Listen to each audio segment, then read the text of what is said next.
जय हिंद साथियों, आप सभी का स्वागत करता हूं आप सभी के अपने चैनल टारगेट सिलेक्शन में। साथियों, सीटेट का आपका एग्जाम 7 जुलाई 2024 को है और आपके सीटेट एग्जाम को पूरी तरीके से खत्म करने के लिए, पूरी तरीके से फिनिश करने के लिए आज की इस वीडियो में साथियों ईवीएस की एक ऐसी क्लास आप लोग देखेंगे जिसमें होंगे साथियों वन लाइनर प्रकार के प्रश्न। लेकिन ये ऐसी पूरी ईवीएस के साथियों क्वेश्चंस मैंने खंगाले हैं और कई सारे क्वेश्चंस आप देखेंगे साथियों के डायरेक्ट आपके एग्जाम में पूछे जाते हैं। जो सीटेट का बिल्कुल मेन है, एक तरीके से मैं कहूंगा हृदय है, आज वो मैं आपको इस क्लास में साथियों बताने वाला हूं, इस क्लास में पढ़ाने वाला हूं।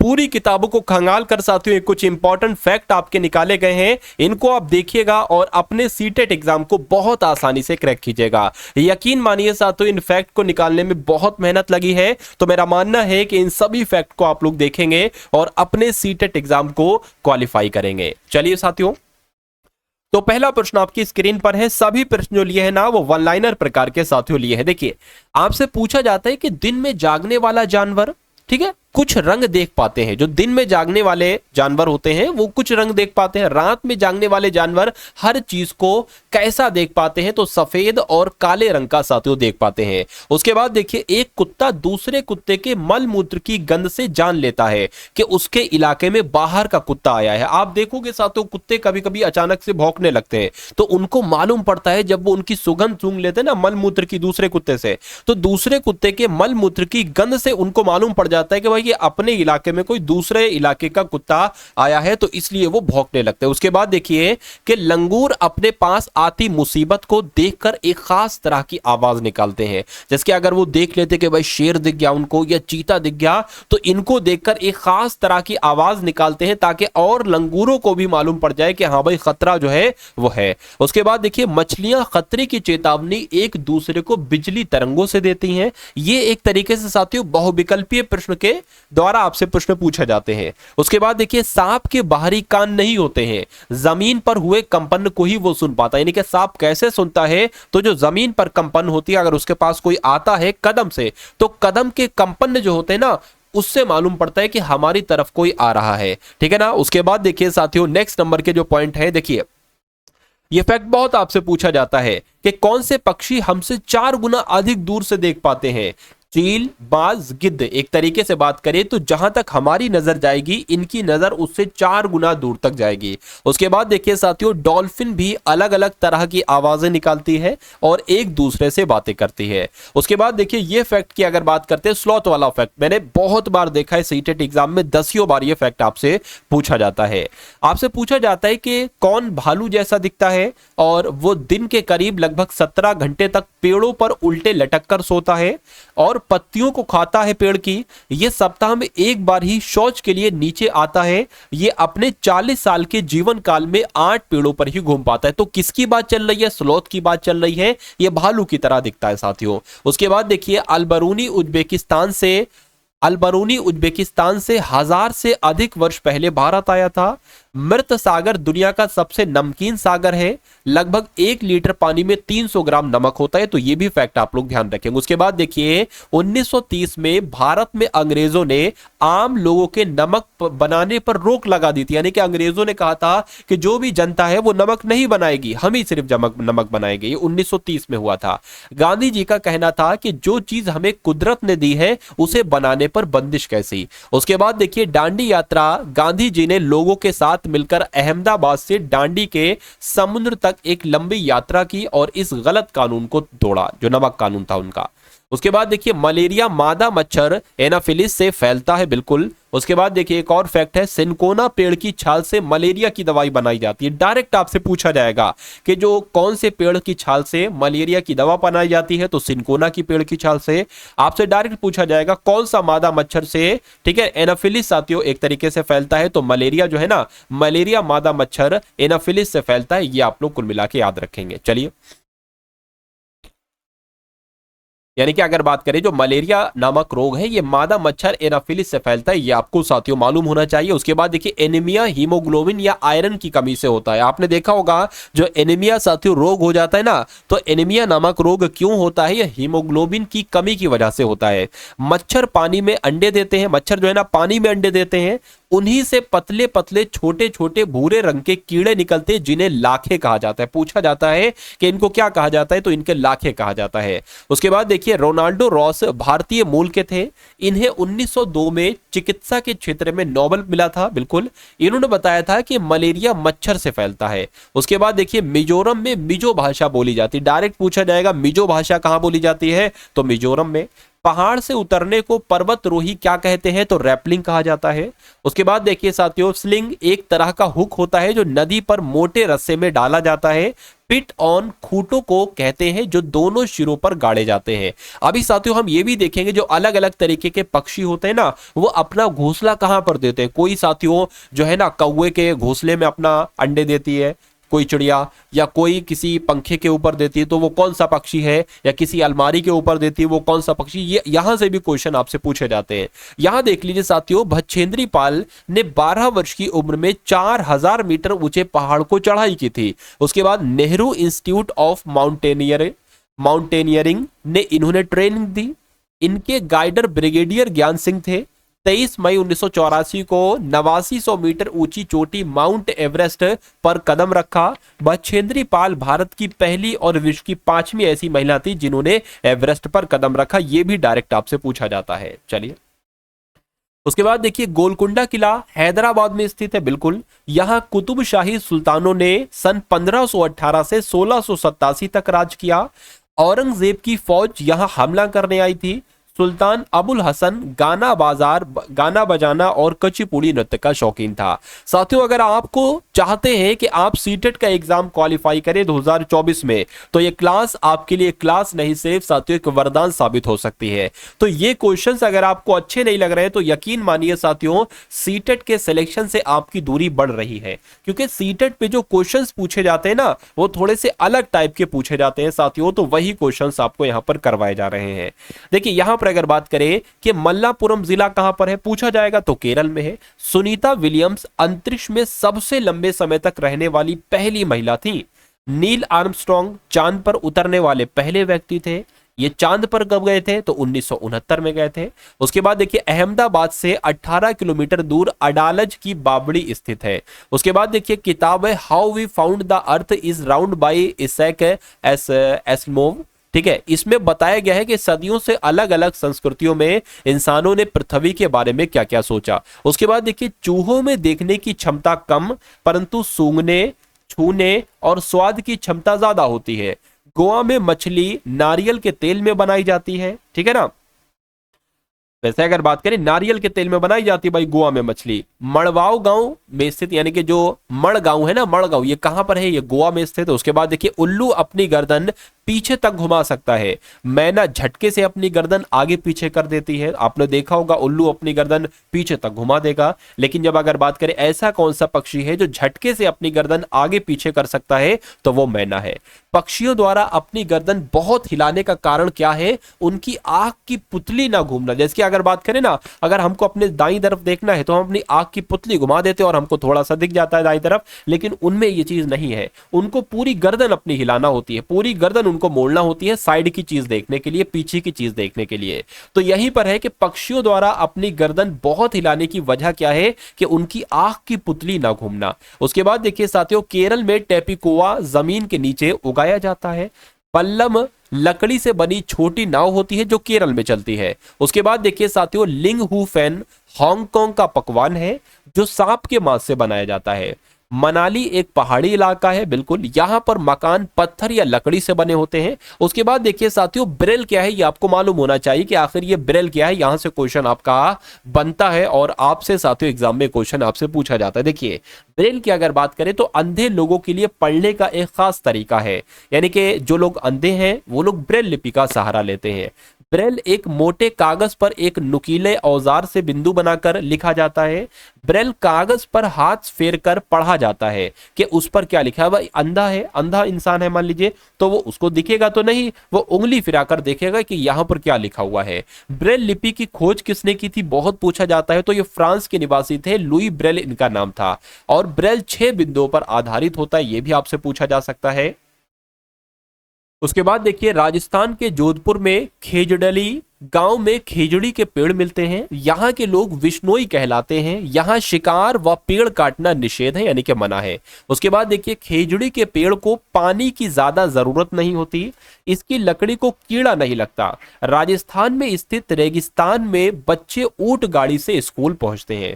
उसके बाद देखिए, राजस्थान में बारिश बहुत कम होती है। यहाँ के लोग मिट्टी के घरों में रहते हैं। इनमें दीवार मोटी होती है। घरों की छतें कटीली झाड़ियों की बनी होती है। उसके बाद देखिए, आपसे पता कैसे पूछा जाएगा, आपसे पूछा ऐसे जाएगा कि ऐसा कौन सा राज्य है जहां पर बारिश बहुत कम होती है। उसके नीचे लिखा होगा, यहाँ के लोग मिट्टी के घरों में रहते हैं।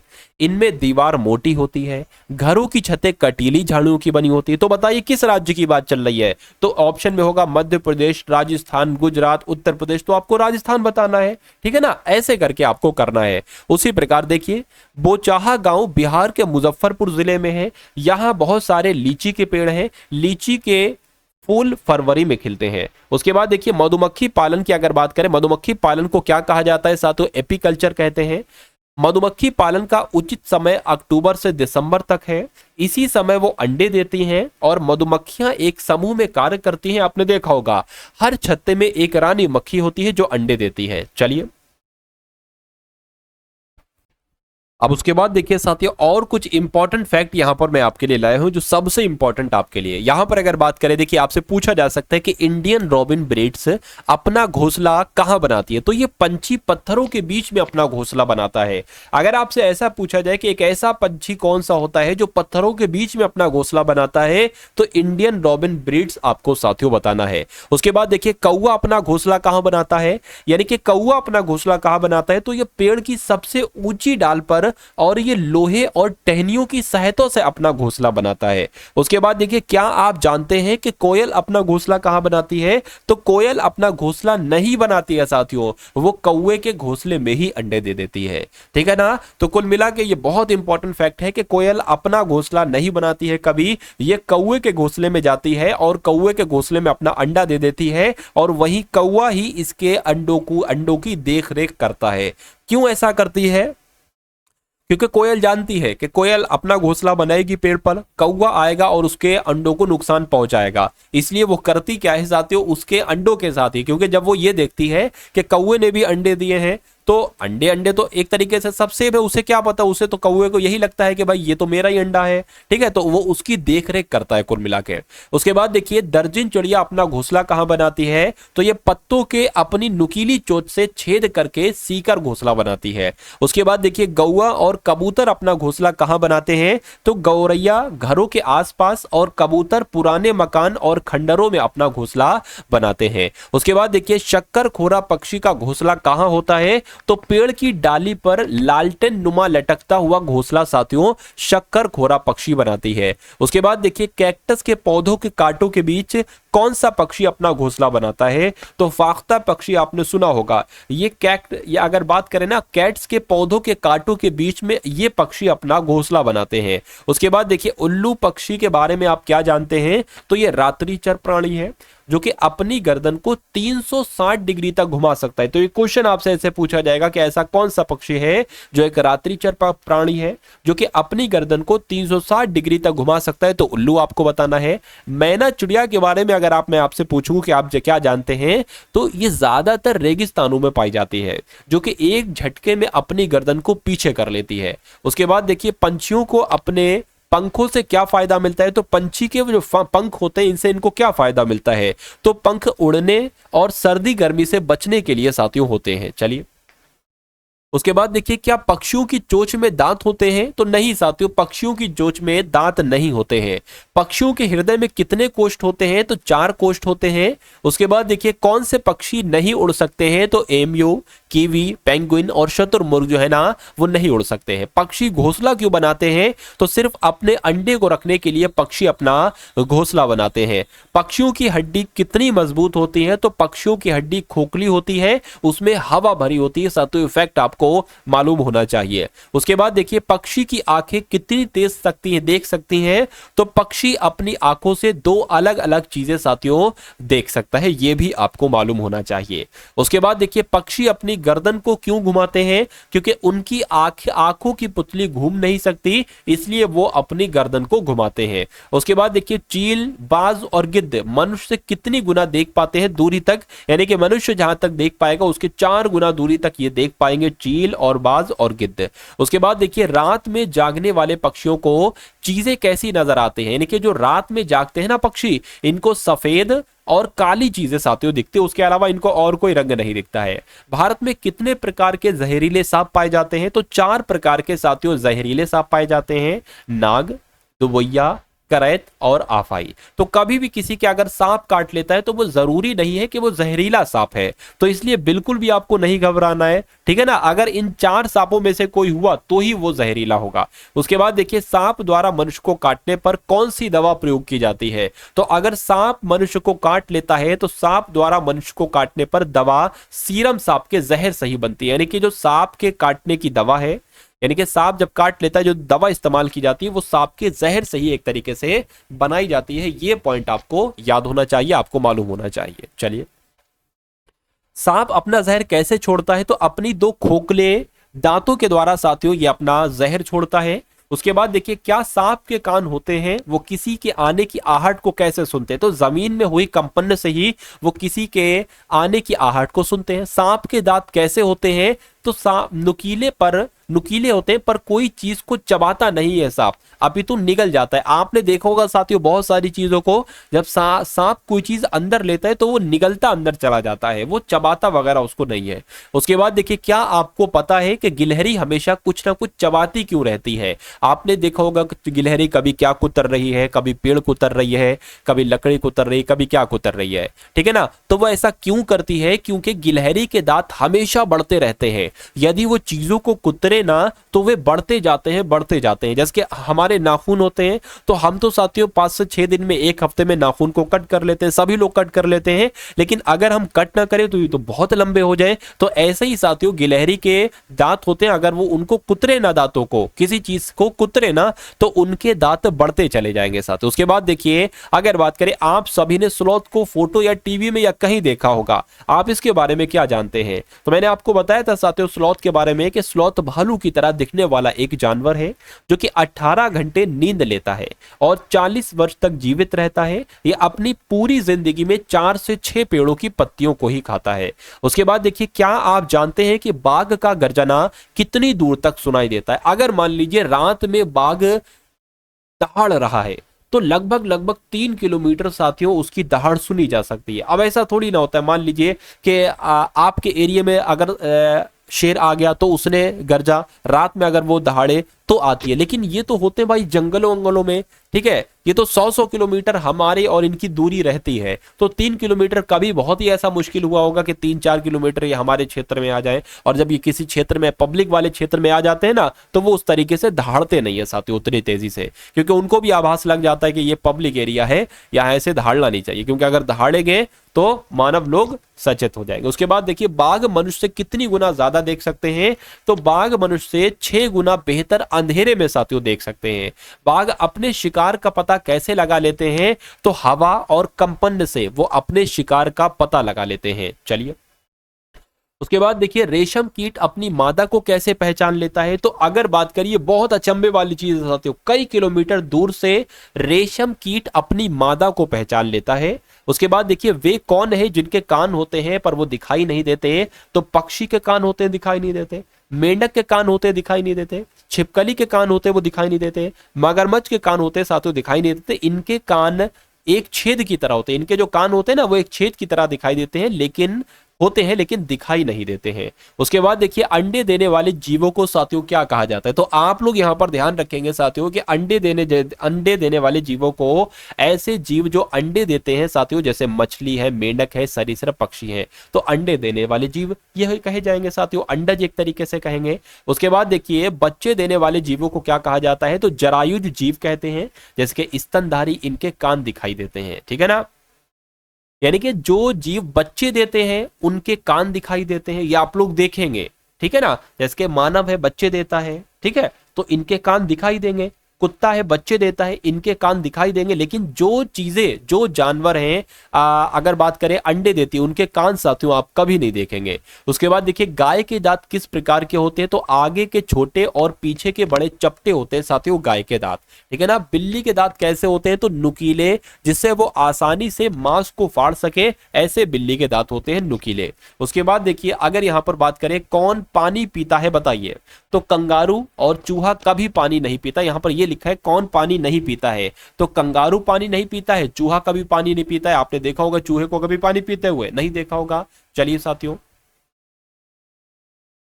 अपना घोंसला नहीं बनाती, ये कौवे के घोंसले में अंडे देती है, तो मैं आपको बतला चुका हूं साथियों कोयल ऐसा काम करती है। उसके बाद देखिए कभी भी कहीं भी घोंसला बना लेती है, जैसे अलमारी के ऊपर, आईने के ऊपर। वो ऐसा कौन सा है साथियों पक्षी, तो गौरैया ये काम करती है। गौरैया कहीं भी घोंसला बना लेती है, जैसे कि अलमारी के ऊपर बना लेगी या आईने के पीछे बना लेगी। उसके बाद अगर बात करें गौरैया की ही तरह कहीं भी घोंसला बना लेते हैं, जैसे पुराने मकानों में, खंडरों में, तो साथियों ऐसे कौन घोंसला बनाता है, कबूतर घोंसला बनाता है, गौरैया की तरह घोंसला बनाता है, जैसे पुराने मकान और खंडरों में। चलिए उसके बाद देखिए कैक्टस के कांटों के बीच या मेहंदी की पेड़ में घोंसला कौन बनाता है, तो फाख्ता बनाता है। पेड़ की ऊंची डाल पर घोंसला बनाते हैं, इनके घोंसले में लोहे के तार व लकड़ी की शाखाओं जैसी चीजें मिलती हैं। तो कौवे की अगर बात करें तो कौवा पेड़ की ऊंची डाल पर घोंसला बनाता है और इनके घोंसले में साथियों लोहे के तार और लकड़ी की शाखाओं की चीजें आपको साथियों देखने को मिलेंगी। पेड़ के तने में गहरा छेद बनाकर उसमें अंडे रखती है। यह गर्मियों में टुक टुक करती रहती है। तो बसंत गौरी साथियों आपने देखी होगी कि पेड़ के तने में गहरा छेद एक तरीके से बना लेती है और वो अपना उसका एक तरीके से वो घोंसला होता है और उसमें वो अपने अंडे रखती है और गर्मियों में टुक टुक करती रहती है।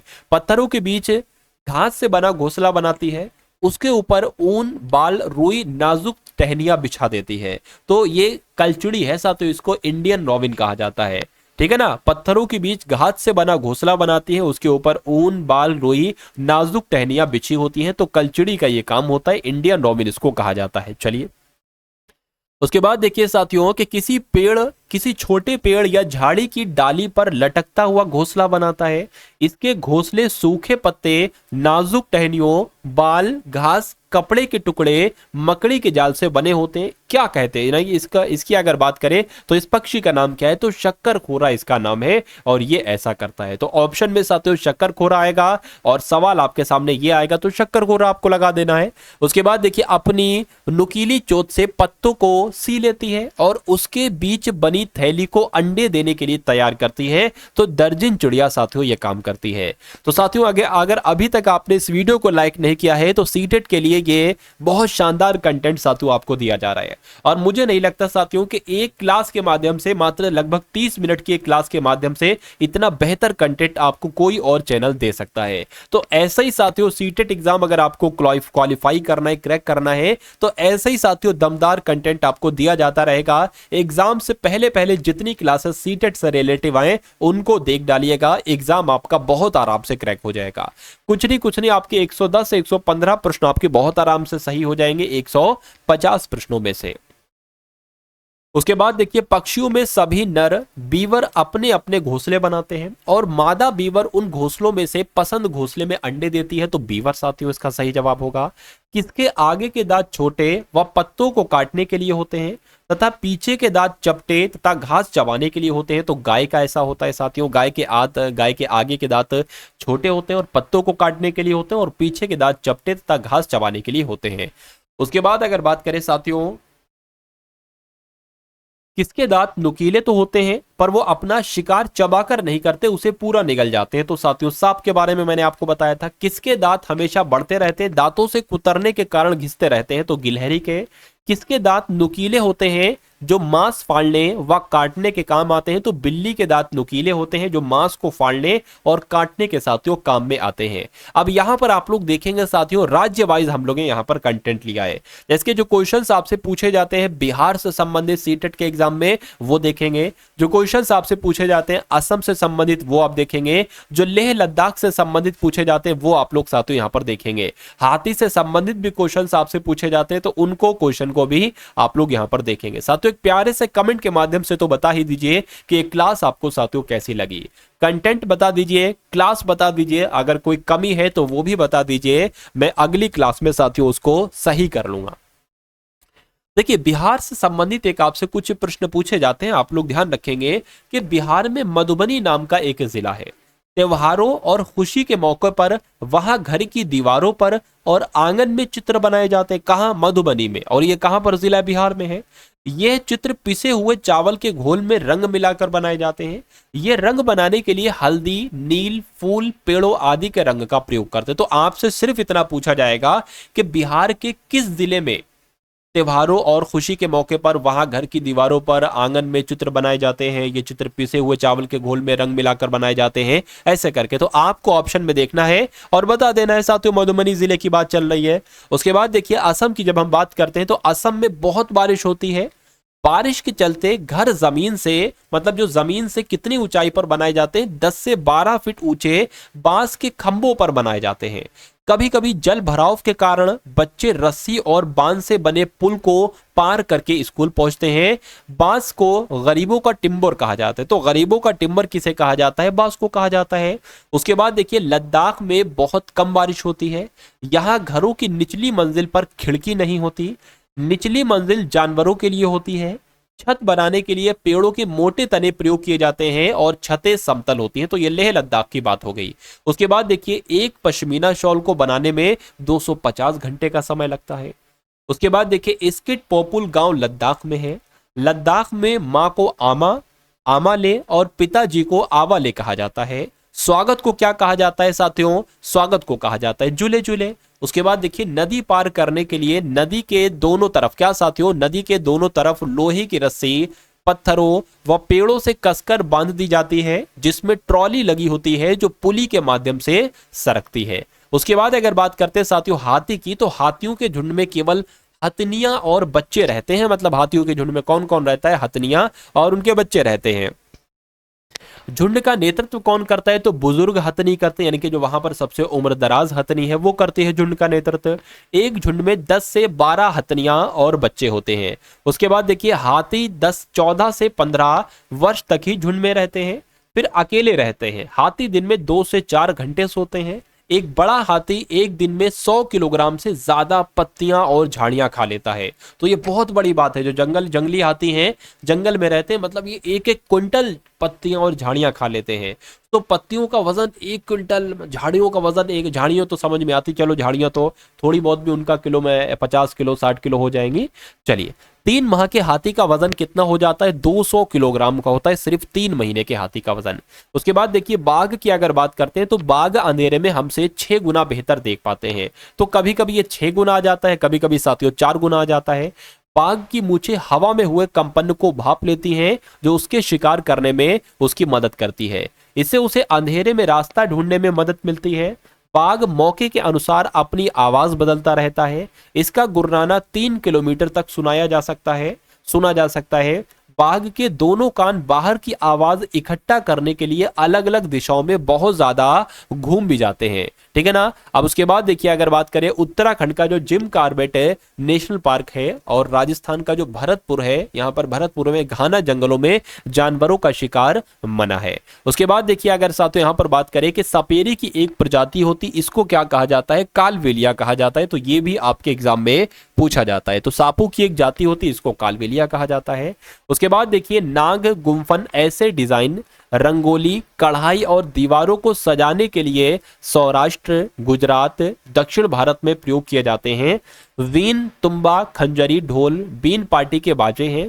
ढोल के अलावा तीनों सूखी लौकी से बनाए जाते हैं। उसके बाद देखिए हमारे देश में पाए जाने वाले सांपों में केवल 4 तरह के सांप जो है वो जहरीले होते हैं। नाग है, करैत है, दुबैया है और अकाई है। सांप किसी को काटता है तो उसके 2 खोखले जहर वाले दांतों से व्यक्ति के अंदर जहर चला जाता है। इस जहर से बचने के लिए सीरम नाम का दवाई होती है, जो सांप के जहर से ही बनाई जाती है। चलिए उसके बाद साथियों अंत में हम लोग कुछ महत्वपूर्ण तथ्य देख लेते हैं कि ओडिशा के कालाहांडी जिले में सबसे ज्यादा चावल पैदा किया जाता है। बिल्कुल। आत्रेयपुरम गांव आंध्र प्रदेश में स्थित है। पुणे से कोलकाता तक रेल से जाने में 2 दिन लगते हैं। उसके बाद देखिए पौधे स्वयं भी अपने बीजों को दूर छिटक देते हैं, जैसे सोयाबीन की फलियां पककर छिटक कर बिखरती रहती हैं। मिर्ची को पुर्तगाल देश के व्यापारी दक्षिण अमेरिका से भारत लाए थे। भिंडी अफ्रीका से, सोयाबीन चीन से और गोभी और मटर यूरोप से आई। उसके बाद देखिए साथियों के घड़सीसर नामक तालाब जैसलमेर के राजा घड़सी ने बनाया था। स्विट्जरलैंड के चार्ज मैस्टल ने 1948 में बेलक्रो बनाया था।